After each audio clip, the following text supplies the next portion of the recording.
یسوع مسیح کے نام سے السلام علیکم پیارے بھائی اور بہن، کلام حیات کا یہ پہلا پروگرام شروع کرنے کے لیے خدا ہم کو موقع دیا ہے، اور یہ پروگرام میں شامل ہونے کے لیے میں آپ کا تہ دل سے شکریہ ادا کرتا ہوں۔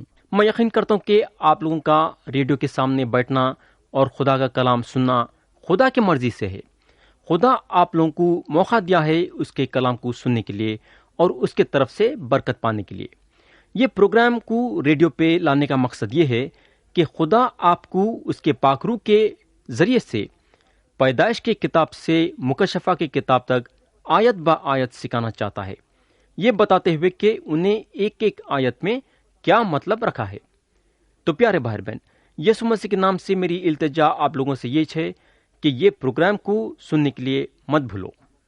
تو ہم لوگ بائبل شریف کے کتابوں کو آیت با آیت شروع کرنے سے پہلے تھوڑے باتوں پہ غور کریں گے جو کہ ہم سب کے لیے بہت ہی ضروری ہے سیکھنے کے لیے، اور اس کے بعد پیدائش کی کتاب سے ہم لوگ آیت با آیت غور کریں گے۔ تو سب سے پہلے ہم لوگ یہ دیکھیں گے کہ آخر ہم لوگوں کو کیسا معلوم ہونا کہ بائبل شریف خدا کی طرف سے ہے۔ ہمارے زندگی میں یہ بات کو جاننا بہت ہی ضروری ہے۔ تو یہ بات کو سمجھانے کے لیے میرے کو آپ لوگوں کے سامنے تھوڑے باتیں اور تھوڑے ثبوت رکھنا پڑیں گا۔ تو ہم اب غور کریں گے۔ پہلا ثبوت ہے خدا کے کلام کا لکھا جانا اور حفاظت کے ساتھ رکھا جانا۔ آپ لوگوں کو معلوم ہونا چاہیے کہ خدا اپنے نبیوں سے بات کرتا تھا، اور نبیاں خدا کے باتوں کو لکھتے تھے اور وہ باتوں کو حفاظت کے ساتھ رکھتے تھے۔ یہ بات کو پکا کرنے کے لیے ہم لوگ یرمیہ نبی کی کتاب کھولیں گے، جو کہ بائبل شریف کی 24ویں کتاب ہے، اور یہ کتاب کے باب 36 میں سے ہم لوگ تھوڑے آیتاں پڑھیں گے۔ آیت 1 سے شروع کریں گے پڑھنا۔ لکھا ہوا ہے، ذرا غور سے سنو۔ شاہی یہودا یہویاقیم بن یسویا کے 4تھے برس میں یہ کلام خداون کی طرف سے یرمیہ پر نازل ہوا کہ کتاب کا ایک تمہار لے، اور وہ سب کلام جو میں نے اسرائیل اور یہودا اور تمام اقوام کے خلاف تجھ سے کیا اس دن سے لے کر جب سے میں تجھ سے کلام کرنے لگا، یعنی یوسیہ کے ایام سے آج کے دن تک، اس میں لکھ۔ تو یہاں اگر ہم غور کریں گے تو ہم لوگوں کو کیا معلوم ہو رہا ہے؟ ہم لوگوں کو یہ معلوم ہو رہا ہے کہ خدا جو ہے یرمیہ نبی کو وہ سارے باتاں لکھ لیو بول رہا ہے جو انہیں شروع سے ان کو بولتے ہوئے آیا ہے۔ تو یہاں اگر ہم غور کریں گے تو ہم کو معلوم ہوگا کہ خدا کے سارے باتاں لکھے گئے۔ اب ہم آیت 21 سے 23 پڑھیں گے۔ لکھا ہوا ہے، تب بادشاہ نے یہودی کو بھیجا کہ تمار لائے، اور وہ اسے الیسما منشی کی کھوٹری میں سے لے آیا، اور یہودی نے بادشاہ اور سب امراء کو جو بادشاہ کے حضور کھڑے تھے اسے پڑھ کر سنایا۔ اور بادشاہ زمستانی محل میں بیٹھا تھا، کیونکہ 9واں مہینہ تھا اور اس کے سامنے انگیٹھی جل رہی تھی۔ اور جب یہودی نے 3-4 ورق پڑھے تو اس نے اسے منشی کے قلم تراش سے کاٹا اور انگیٹھی کی آگ میں ڈال دیا، یہاں تک کہ تمام تمار انگیٹھی کی آگ سے بھسم ہو گیا۔ تو پیارے بھائی بہن، یہاں اگر ہم لوگ دیکھیں گے تو ہم کو معلوم ہوگا کہ جب خدا کا پیغام بادشاہ کے پاس بھیجا گیا تو بادشاہ ایک ایک کاغذ کو کاٹ کاٹ کے انگیٹھی میں جلا دیا، یعنی کہ یرمیہ نبی کو جو خدا سارے باتاں بتایا تھا، اور یرمیہ نبی وہ سارے باتاں کتاب میں لکھ کے بادشاہ کے پاس بھیجائے خدا کے باتوں کو بادشاہ کے سامنے پڑھنے کے لیے، تو بادشاہ وہ سارے کاغذوں کو جلا دیا۔ پیارے بھائی بہن، کیا آپ سمجھتے یا قصہ ختم ہوگا؟ یا قصہ ختم نہیں ہوا۔ اب ہم آیت 27 اور 28 پڑھیں گے۔ لکھا ہوا ہے، اور جب بادشاہ تمار اور ان باتوں کو جو باروک نے یرمیہ کی زبانی لکھی تھی جلا چکا، تو خداوند کا یہ کلام یرمیہ پر نازل ہوا کہ تو دوسرا تمار لے اور اس میں وہ سب باتیں لکھ جو پہلے تمار میں تھیں، جسے شاہی یہودا یہویاقیم نے جلا دیا۔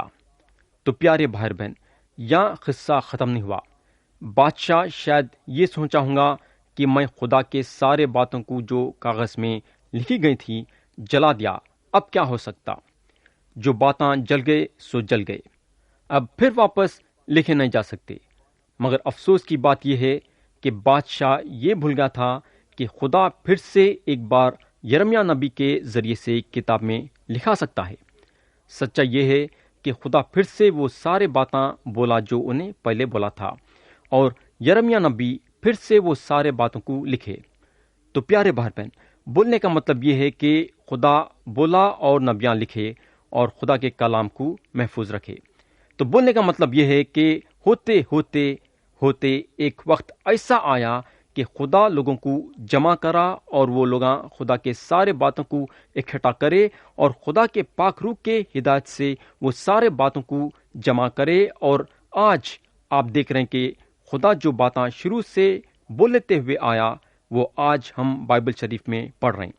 آج ہمارے ہاتھوں میں بائبل شریف ہے، تو یہ پکی بات ہے کہ بائبل شریف خدا کی طرف سے ہم کو ملی ہے۔ تو یہ پہلا ثبوت ہوا۔ اب ہم ایک اور ثبوت کو اٹھائیں گے، اور وہ ہے پیشن گویاں جو پورے ہوئے۔ پیارے بھائی بہن، اگر میرے سے کوئی پوچھتا ہے سمجھو کہ آپ کے پاس کیا ثبوت ہے کہ بائبل شریف خدا کا کلام ہے، تو میں اس کے سامنے پہلی بات کو رکھتے ہوئے جو ہم لگا اب بات کرے اس کے سامنے جو ہے پیشن گویوں کو بھی رکھوں گا۔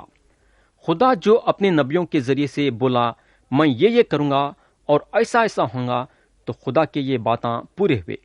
اگر ہم بائبل شریف میں غور کریں گے تو ہم کو معلوم ہوگا کہ بائبل شریف پیشن گویوں سے بھری ہوئی ہے، اور اس میں سے بہت سارے پیشن گویاں پورے ہوئے اور آگے بھی پورے ہوں گے۔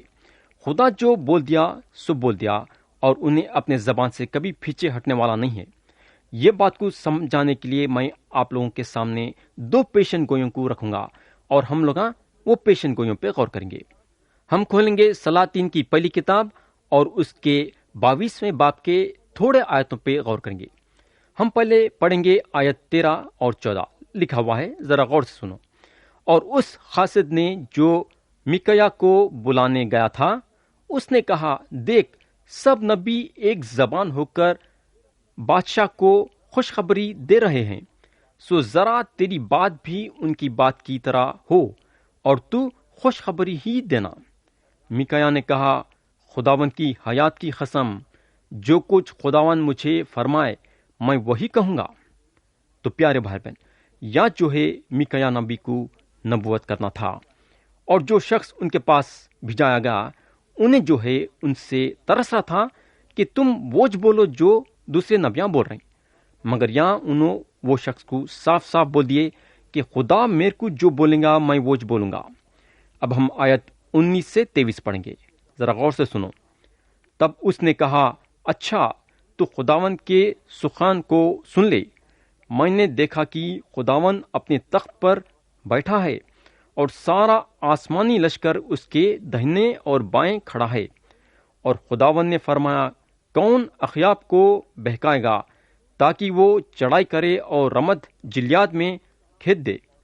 تب کسی نے کچھ کہا اور کسی نے کچھ، لیکن ایک روح نکل کر خداوند کے سامنے کھڑی ہوئی اور کہا میں اس سے بہکاؤں گی۔ خداوند نے اس سے پوچھا کس طرح؟ اس نے کہا میں جا کر اس کے سب نبیوں کے منہ میں جھوٹ بولنے والی روح بن جاؤں گی۔ اس نے کہا تو اسے بہکا دے گی اور غالب بھی ہوگی، روانہ ہو جا اور ایسا ہی کر۔ سو دیکھ خداوند نے تیرے ان سب نبیوں کے منہ میں جھوٹ بولنے والی روح ڈالی ہے، اور خداوند نے تیرے حق میں بدی کا حکم دیا ہے۔ پیارے بھائی بہن، یا اگر ہم غور کریں گے تو میکایا نبی کو خدا کی طرف سے وہی آئی کہ بادشاہ کی موت ہے۔ بادشاہ جب لڑائی کو جائیں گا مارا جائیں گا، بادشاہ بچنے والا نہیں ہے، بادشاہ کی بربادی ہے۔ میکایا نبی بادشاہ کے بارے میں یہ پیشن گوئی کرے کہ بادشاہ جنگ میں مارا جائے گا۔ اب ہم آیت 26 سے 28 پڑھیں گے۔ اور شاہی اسرائیل نے کہا میکایا کو لے کر اسے شہر کے ناظم امون اور یواس شہزادے کے پاس لوٹا لے جاؤ، اور کہنا بادشاہ یوں فرماتا ہے کہ اس شخص کو قید خانے میں ڈال دو اور اسے مصیبت کی روٹی کھلانا اور مصیبت کا پانی پلانا جب تک میں سلامت نہ آؤں۔ تب میکایا نے کہا، اگر تو سلامت واپس آ جائے تو خداوند نے میری معرفت کلام ہی نہیں کیا۔ پھر اس نے کہا، اے لوگو، تم سب کے سب سن لو۔ تو پیارے بھائی بہن، یہاں اگر ہم غور کریں گے تو ہم کو معلوم ہوگا کہ بادشاہ کو پورا یقین تھا کہ انہیں جنگ کو جائیں گا، جیت حاصل کریں گا اور سلامتی کے ساتھ واپس آئیں گا۔ مگر میکایا نبی اس کو صاف صاف بول دیے کہ اگر تم سلامت واپس آئیں گے تو میں یہ سمجھوں گا کہ خدا میرے ذریعے سے باتش نہیں کرا ہے۔ اب ہم دیکھیں گے کہ میکایا نبی کی یہ پیشن گوئی پوری ہوئی یا نہیں۔ اب ہم آیت 34 اور 35 پڑھیں گے، ذرا غور سے سنو۔ اور کسی شخص نے یوں ہی اپنی کمان کھینچی اور شاہی اسرائیل کو جوشن کے بندوں کے درمیان مارا۔ تب اس نے اپنے سراتی سے کہا کہ بھاگ پھر کر مجھے لشکر سے باہر نکال لے چل، کیونکہ میں زخمی ہو گیا ہوں۔ اور اس دن بڑے گھمسان کارن پڑا، اور انہوں نے بادشاہ کو اس کے رتھ ہی میں ارمیوں کے مقابل سنبھالے رکھا، اور وہ شام کو مر گیا۔ تو پیارے بھائی بہن، میکایا نبی کی یہ پیشن گوئی پوری ہوئی کہ بادشاہ جنگ میں مارا جائے گا، اور ویسا ہوا۔ بادشاہ جنگ میں داخل ہوا مگر زندہ واپس نہیں آیا۔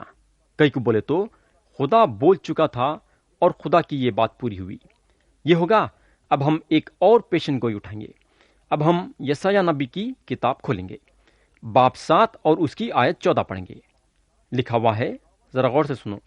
لیکن خداوند آپ تم کو ایک نشان بخشے گا، دیکھو ایک کنواری حاملہ ہوگی اور بیٹا پیدا ہوگا، اور وہ اس کا نام ایمانویل رکھیں گی۔ پیارے بھائی بہن، یا اگر ہم غور کریں گے تو ہم کو معلوم ہوگا کہ یسایہ نبی یہ نبوت کرے کہ ایک کنواری پیٹ سے ہوں گی اور بیٹا جنیں گی۔ پیارے بھائی بہن، ہم اٹھ کے یہ نہیں بول دے سکتے کہ ایک کنواری پیٹ سے ہوں گی اور بیٹا جنیں گی۔ کیا ایک انسان یہ بول سکتا کیا؟ مگر یسایہ نبی یہ پیشن گوئی کرے، خدا کا ہاتھ یسایہ نبی پہ تھا، اور خدا ان کے منہ کے ذریعے سے یہ پیشن گوئی کرایا، اور یہ پیشن گوئی پوری ہوئی۔ ہم کھولیں گے لوقا کی انجیل، باب 1 اور اس کی آیت 26 سے 31 تک۔ لکھا ہوا ہے، ذرا غور سے سنو۔ چھٹے مہینے جبرائیل فرشتہ خدا کی طرف سے گلیل کے ایک شہر میں جس کا نام ناصرت تھا، ایک کنواری کے پاس بھیجا گیا، جس کی منگنی داؤد کے گھرانے کے ایک مرد یوسف نام سے ہوئی تھی، اور اس کنواری کا نام مریم تھا۔ اور فرشتے نے اس کے پاس اندر آ کے کہا، سلام تجھ کو جس پر فضل ہوا ہے، خداوند تیرے ساتھ ہے۔ وہ اس کلام سے بہت گھبرا گئی اور سوچنے لگی کہ یہ کیسا سلام ہے۔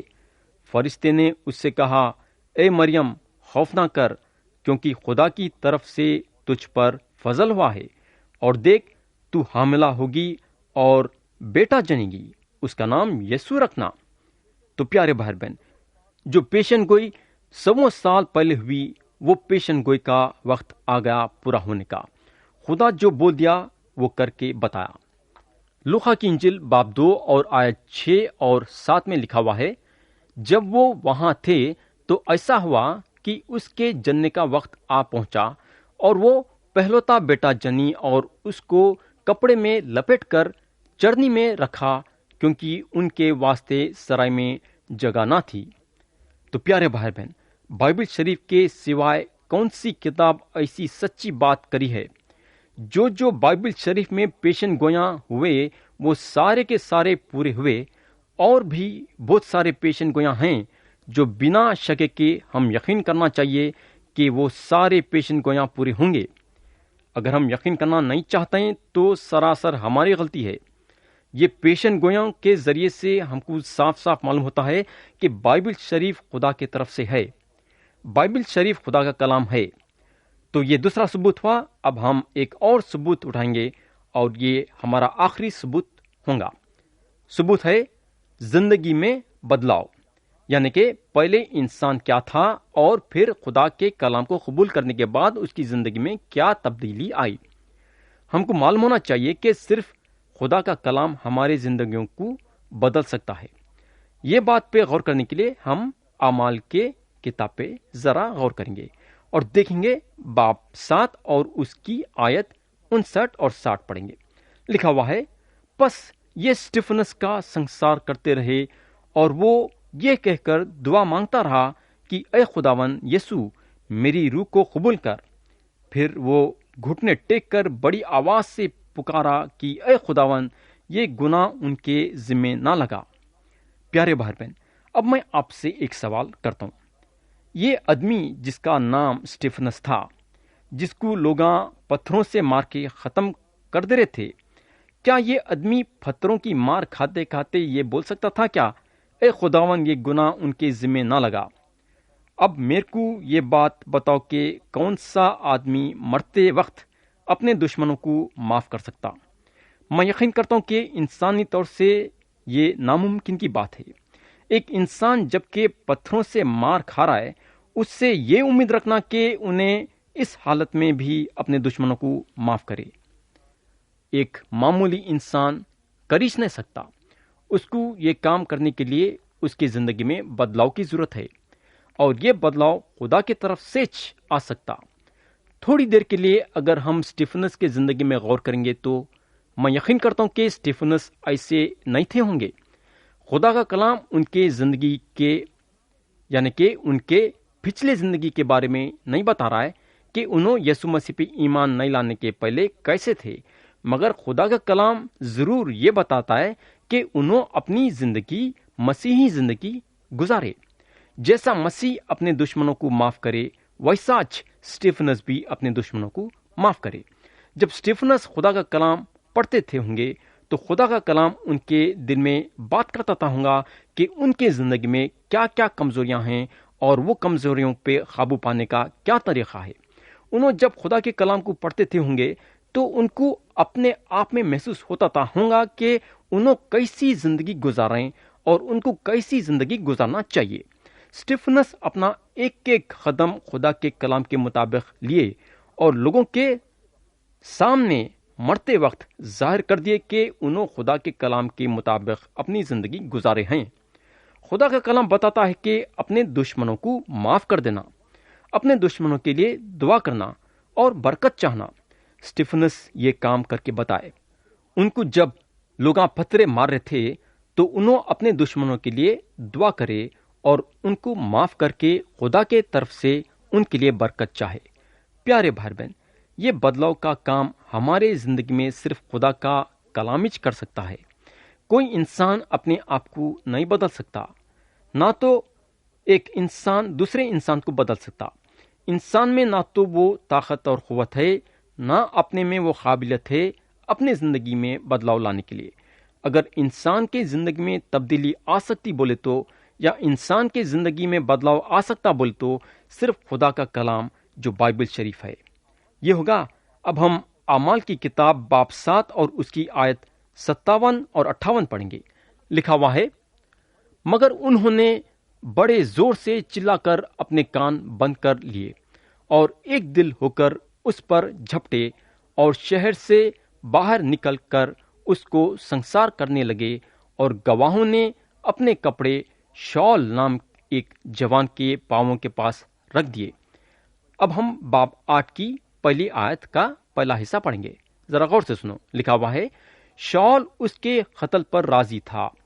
اب ہم آیت 3 پڑھیں گے۔ لکھا ہوا ہے، اور شاول کلیسیا کو اس طرح تباہ کرتا رہا کہ گھر گھر گھس کے اور مردوں اور عورتوں کو گھسیٹ کر قید کراتا تھا۔ پیارے بھائی بہن، یہ ہوگا۔ اب ہم باب 9 پہ جائیں گے اور اس کی آیت 1 اور 2 پڑھیں گے۔ لکھا ہوا ہے، اور شاول کو ابھی تک خداوند کے شاگردوں کے دھمکانے اور قتل کرنے کی دھن میں تھا، سردار کاہن کے پاس گیا اور اس سے دمشق کے عبادت خانوں کے لیے اس مضمون کے خط مانگے کہ جن کو وہ اس تاریخ پر پائے، خواہ مرد خواہ عورت، ان کو باندھ کر یروشلم میں لائے۔ تو پیارے بھائی بہن، اگر ہم یہ آدمی کے زندگی میں غور کریں گے تو ہم کو معلوم ہوگا کہ یہ آدمی فطرتاً ایک بہت بڑا خراب اور جلاد آدمی تھا۔ پہلے تو یہ آدمی اسٹیفنس کے موت کا گواہ بنا، اور اسٹیفنس جو ایک خدا پرست آدمی تھے، ان کے موت سے یہ آدمی خوش ہوا۔ دوسرا قدم اگر ہم یہ آدمی کا دیکھیں گے تو ہم کو معلوم ہوگا کہ یہ آدمی اسٹیفنس کے موت سے خوش نہیں ہوا، بلکہ کلام بتاتا ہے کہ یہ آدمی خداوند کے شاگردوں کو دھمکاتا تھا اور ان لوگوں کو قتل کرنے کے دھن میں تھا۔ یش نہیں، بلکہ کلام یہ بھی بتاتا ہے کہ یہ آدمی کلیسیا کو تباہ کرتے گیا، اور اتنا نہیں بلکہ ان کے گھروں میں گھس کے اور ان لوگوں کو گھسیٹ کے قید کراتا تھا۔ یہ آدمی کو نہ مردوں کا جو خدا پرست تھے لحاظ تھا، نہ تو عورتوں کا لحاظ تھا۔ عورتوں کا تو بھی کم سے کم لحاظ کرنا تو چاہیے نا، مگر وہ بھی یہ آدمی نہیں کرا۔ اس کے علاوہ یہ آدمی سردار کاہن سے خطا لیا تاکہ دمشق میں جا کے وہاں کے عبادت خانوں سے جو لوگ مسیح پہ ایمان لائے ہیں پکڑ کے لا کے قید خانوں میں ڈالے۔ ویسا بولنے کا مطلب یہ ہے کہ یہ آدمی خطرناک سے خطرناک تھا۔ نہ اس کے دل میں لوگوں کے لیے محبت تھی، نہ اس کے دل میں لوگوں کے لیے رحم تھا، نہ اس کے دل میں لوگوں کے لیے ترس تھا۔ کلام بتاتا ہے کہ یسوع مسیح بھی یہ آدمی کو بولنے کو لگے کہ اے شول تو مجھے کیوں ستاتا ہے؟